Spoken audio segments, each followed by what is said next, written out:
အင်္ဂလိပ်ပရီးမီးယားလိရဲ့တောင်ပိုင်းစားသမားတွေကိုပြပါဆိုရင်မြင်းပြိုင်တိုင်းအမြန်ဆုံးပြေးမယ်ပြီးရင်ဂိုးရှေ့ကိုဖြတ်တင်မော် cross တွေတင်ပေးမယ်ဒါနှစ်ပေါင်းများစွာအင်္ဂလန်ဘောလုံးလောကကျင့်သုံးခဲ့တဲ့ပုံသင်နည်းပါဒါပေမဲ့2000ခုနှစ်တည်းအစပိုင်းမှာအဲ့ဒီပုံသင်နည်းအဟောင်းကြီးကိုစက်ကူစုပ်လို့ဆွဲဖြတ်ပြီးတော့အင်္ဂလိပ်မြေပေါ်မှာဘောလုံးနုပညာအသစ်တစ်ခုကိုလာရောက်ရေးဆွဲပြသွားတဲ့ပြင်သစ်သားတစ်ယောက်ရှိခဲ့ပါတယ်သူပြေးလွှားနေတဲ့ပုံစံကထူးဆန်းပါတယ်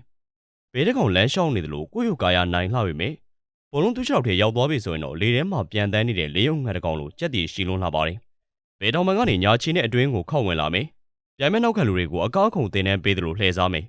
ပြီးရင်တော့ပြိုင်မဲ့ကိုသမားတွေဘလို့မှမမီနိုင်တဲ့ဒေါင်းကျင်းလေးတွေကိုတေချာတိုင်းထွာပြီးတော့သွင်းယူပြတတ်တဲ့သူပါခွန်အားနဲ့ကြမ်းတမ်းဆုံးစားတတ်တဲ့ပရီးမီးယားလိနောက်ခံလူတွေကို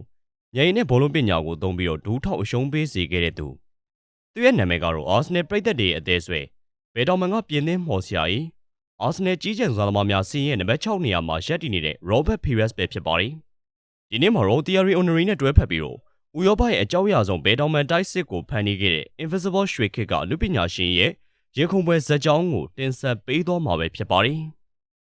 2000ခုနှစ်နွေရာသီအာဆနယ်သင်းဟာသူရဲ့အဓိကတောင်ပံကစားသမား Mark Overmars ကိုဘာစနာသင်းစီကိုရောင်းချလိုက်ရပါတယ်။များတစ်စင်းလိုမြန်ဆန်တဲ့ Overmars နေရာမှာအစားထိုးဖို့နီးပြရီအာဆင်ဝင်းကခေါ်လိုက်သူကတော့မာဆေးသင်းကပြင်သစ်ကွင်းလဲလူ Robert Pires ပါပဲ။ပြင်သစ်သင်းနဲ့1998ကမ္ဘာဖလား2000ယူရိုဖလားတွေရထားတဲ့ဇာသမားဆိုပေမဲ့အင်္ဂလန်မျိုးကိုဆိုက်ရောက်ခြင်းအချိန်တွေဟာ Pires အတွက်ငရဲကတည်းကပါပဲ။ Pires ရဲ့ပထမဆုံးပရီးမီးယားလိအတွေ့အကြုံဟာဆန်နလန်နဲ့ပွဲမှာဖြစ်ပါတယ်။အင်္ဂလိပ်ဘောလုံးသမားတွေရဲ့ကြမ်းတမ်းလုံးတဲ့ခန္ဓာကိုယ်ထိတွေ့မှုတွေပြင်းထန်တဲ့ဖြတ်ထုတ်မှုတွေဟာပြင်သစ်ကစားရတဲ့ကြီးမြင့်လာတဲ့သူ့အတွက်ယုံတော့မယုံနိုင်စရာပါပဲ။အဲဒီအချိန်မှာနီးပြရီအာဆင်ဝင်းကဟာသူ့စီကိုရှောက်လာပြီးတော့ Robert မင်းကငါအခုချက်ချင်းပွဲထွက်ခိုင်းမှာမဟုတ်ဘူး။ဒီလိကစစ်ပွဲတစ်ခုလိုပဲမင်းအရင်ဆုံးကြည့်နေဖို့လိုတယ်လို့ပြောခဲ့ပါတယ်။ Pires ဟာရန်ကုန်မှာထိုင်နေတဲ့ပရီးမီးယားလိရဲ့သဘောအားကိုလေ့လာခဲ့ရတယ်လို့ကာယကြက်ခိုင်မှုအတွက်လည်းပြင်းထန်စူးစမ်းခဲ့ရပါတယ်။သူဟာအရှုံးပေးလက်မြောက်တတ်တဲ့သူမဟုတ်ပါဘူး။အင်္ဂလိပ်မြေရဲ့ရိုင်းဆိုင်ကြမ်းတမ်းမှုတွေကိုသူ့ရဲ့စွမ်းနဲ့ဘလို့အနိုင်ယူရမလဲဆိုတာကိုသူတွေ့ရှိသွားခဲ့ပါတယ်။ပထမရာသီရဲ့အခက်အခဲတွေကိုကြော်ဖြတ်ပြီးတဲ့နောက်2001-2002ရာသီကစလို့ Pires ဟာအင်္ဂလန်မြေပေါ်မှာအကြောက်ရဆုံးတောင်ပံစားသမားတစ်ယောက်ဖြစ်အသွင်ပြောင်းလဲသွားခဲ့ပါတယ်။အာဆနယ်ဘယ်ဘက်ချမ်းတောင်ပံဟာပြိုင်မဲ့တွေအတွက်တော့အိမ်မက်ဆိုးတစ်ခုဖြစ်လာခဲ့ပါတယ်။နောက်တန်းမှာ Ashley ကိုတောင်ပံမှာ Pires ရှေ့တန်းမှာ Henry ဒီ၃ယောက်ရဲ့အချိတ်ဆက်ဟာတယ်လီပတီလို့ခေါ်တဲ့စိတ်ချင်းဆက်သွယ်နေတယ်လို့ပါပဲ။သူတို့၃ယောက်တွဲကစားနေတာကိုကြည့်ရတာဟာဘောလုံးပွဲကြည့်နေရတာနဲ့မတူပဲ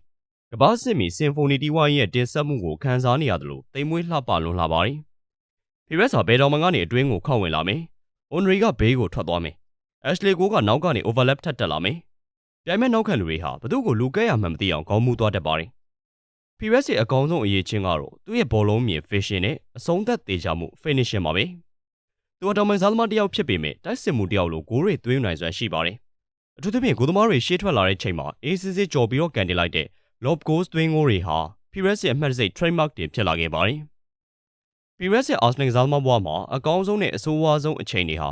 2001-2002ရာသီမှာတပြိုင်နက်တည်းဖြစ်ပေါ်ခဲ့ပါတယ်။အဲဒီရာသီမှာ Pires ဟာလိဂ်ရဲ့အကောင်းဆုံးကစားသမားအဖြစ်ခြေစွမ်းပြသနေခဲ့တာပါ။ Aston Villa နဲ့ပွဲမှာကန်တွင်ဂိုးသမားပီတာရှမိုက်ကယ်ကိုခေါင်းပေါ်ကနေလှမ်းကျော်ပြီးတော့သွင်းယူခဲ့တဲ့ဂိုးဆိုရင်ပရီးမီးယားလိသမိုင်းလျှောက်အလှပဆုံးဂိုးတွေကတကူပါပဲ။ဒါပေမဲ့မတ်လ24ရက်နယူကာဆယ်နယ်ပွဲမှာတော့အာဆနယ်ပရိသတ်တွေအားလုံးရင်ကွဲခဲ့ရပါတယ်။ခြေစွမ်းထုတ်ထိပ်ရောက်နေတဲ့ Pires တယောက်ဒူးရွတ်စုပ်ပြဲထန်ရလို့ခေါ်တဲ့ ACL ဒဏ်ရာအပြင်းထန်ရရှိသွားခဲ့လို့ပါ။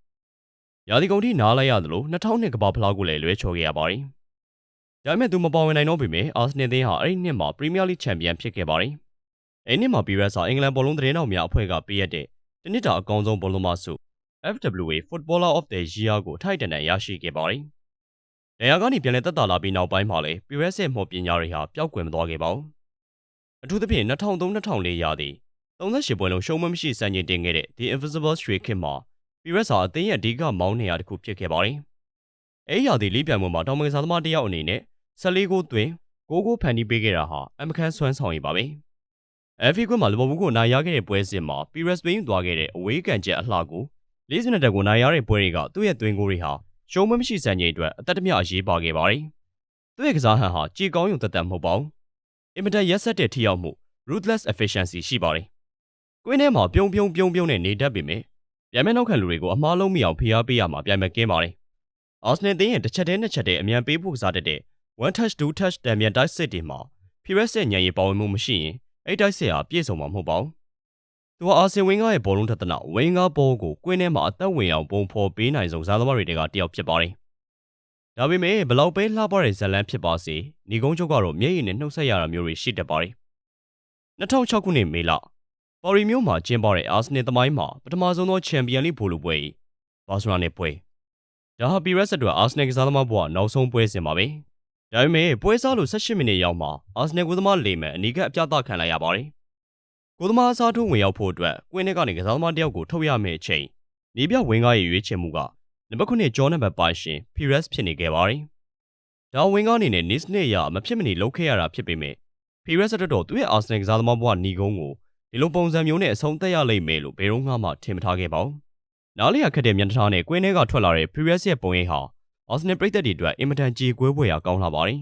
။အဲဒီပွဲပြီးမှာတော့ပီရက်စ်ဟာစပိန်ကလပ်ဗလာရီရဲ့အသင်းကိုပြောင်းရွှေ့သွားခဲ့ပါတယ်။ရောဘတ်ပီရက်စ်ဟာအာဆင်နယ်အတွက်600ရာသီကစားပေးခဲ့ပြီးတော့ပွဲပေါင်း284ပွဲမှာဂိုး84ကိုသွင်းယူပေးခဲ့ပါတယ်။ပရီးမီးယားလိဖလား2ကြိမ် FA ဖလား3ကြိမ်စုပ်ကူးနိုင်ခဲ့တယ်လို့ပရီးမီးယားလိရဲ့တနင်္လာအကောင်းဆုံးအသင်း PFA Team of the Year စီးရင်မှာလည်း3နှစ်ဆက်တိုက်ပါဝင်ခဲ့ပါတယ်။ကိန်းဂဏန်းတွေထပ်ပိုပြီးတော့အရေးကြီးတာကပီရက်စ်ဟာအာဆင်နယ်ပရိသတ်တွေရဲ့နှလုံးသားထဲမှာဘောလုံးနုပညာဆိုတာဘာလဲဆိုတာကိုအတိတ်ပဲဖွင့်ဆိုသွားပေးခဲ့တဲ့သူဖြစ်ပါတယ်။သူကွင်းထဲကိုဝင်လာပြီဆိုရင်ပရိသတ်တွေကဒီနေ့တော့သူဘာမှပညာတွေပြအောင်မလဲဆိုပြီးတော့ရင်ခုန်ဆောင်စားခဲ့ရပါတယ်။တောင်မန်ကစားသမားတယောက်ဟာဖြတ်တင်ပေါ်တင်ပေးုံနဲ့တက်တက်မဟုတ်ပဲကွင်းလက်ဖန်နေရှင်တယောက်လိုတိုက်စစ်မှုတယောက်လိုဘလို့ကစားနိုင်နေဆိုတာကိုလမ်းခင်းပြသသွားခဲ့တဲ့ရှေ့ဆောင်လမ်းပြတယောက်ပါ။ဒါကြောင့်လေရောဘတ်ပီရက်စ်ဆိုတဲ့နာမည်ဟာ